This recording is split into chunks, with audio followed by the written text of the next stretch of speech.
The Guinea Fowl War is one of the most fascinating and unusual conflicts in Ghana's history.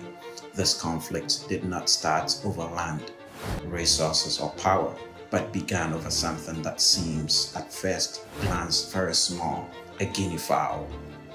This event took place in the northern region of Ghana in 1994, mostly affecting the Kokomba, Nanumba, and Dagomba ethnic groups. The war is often remembered not just because of the fighting itself, but because it highlighted the complexities of ethnic tensions, misunderstandings, and the challenges faced by traditional societies in modern times. To understand how this conflict happened, it's essential to know a bit about these three ethnic groups. In northern Ghana, the Kokomba, Dagomba, and Nanumba people have lived side by side for generations. However, they have different customs, histories, and traditional leaders, which have sometimes created tensions between them. The Kokomba are primarily farmers and are known for their independence. Unlike the Dagomba and Nanumba, they do not traditionally have chiefs or centralized leadership, but are instead organized around clans and family groups. The Dagomba and Nanumba, on the other hand, have established chieftaincies and a more centralized social structure where chiefs play a significant role in decision making and leadership. Over time, these differences in social organization led to issues around land rights and representation in local government. The Dagomba and Nanumba groups having chiefs were often recognized as landowners by the government, while the Kokomba were seen as settlers despite having lived on the land for generations. This labeling affected how resources were distributed and who had a say in local decisions. For years, the Kokomba felt excluded and unheard, leading to simmering resentment.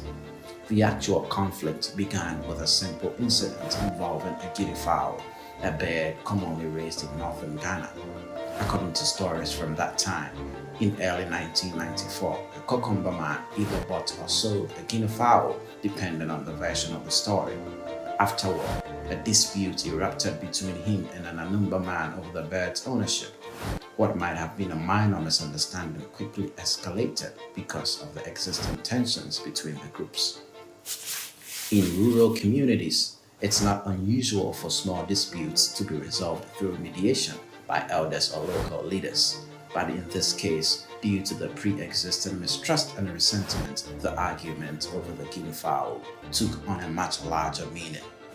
The small disagreement became a symbol of larger issues around respect, recognition, and rights, and it sparked anger in both communities. Soon after the argument, violence broke out between members of the Kokomba and Nanumba groups. Reports of attacks and reprisals quickly spread, with both sides arming themselves and fighting back. As news of the conflict spread, other neighboring groups, including the Dagombas, became involved.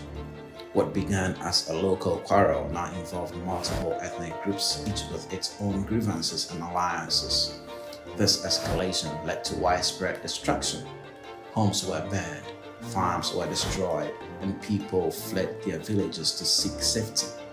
Many people lost their lives, and thousands more were displaced. The fighting was brutal, and because the area was rural, it was difficult for the government and police to respond quickly and contain the violence. The conflict soon became known as the Guinea Fowl War, named after the seemingly trivial event that had set off such devastation. The government of Ghana, led at the time by President Jerry John Rawlings, was caught off guard by the intensity and scale of the conflict. Northern Ghana had a history of ethnic and chieftaincy disputes, but the Guinea Fowl War was one of the worst cases the country had seen.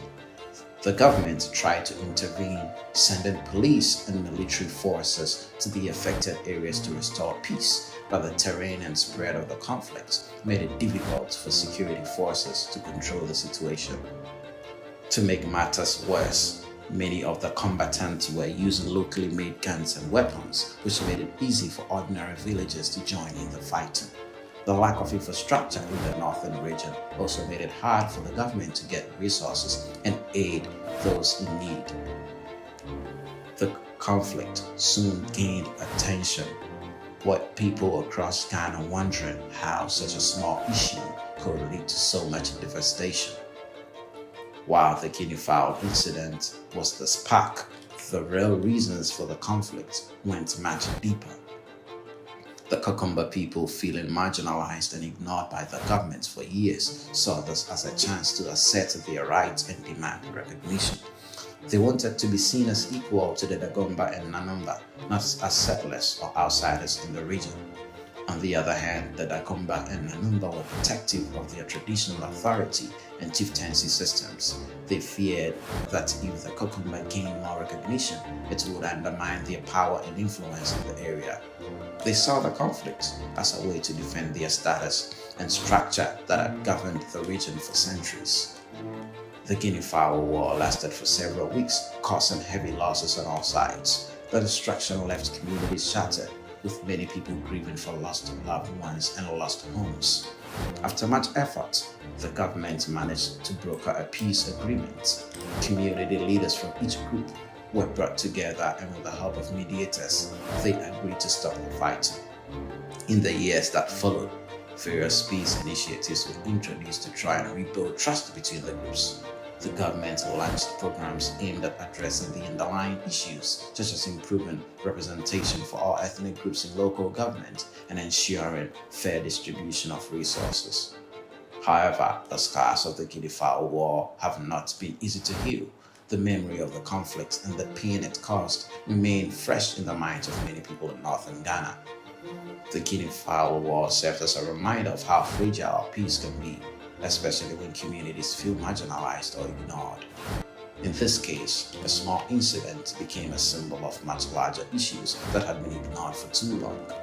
The war showed the importance of addressing local grievances before they escalate, as well as the need for fair and equal treatment of communities regardless of their traditions or social structures.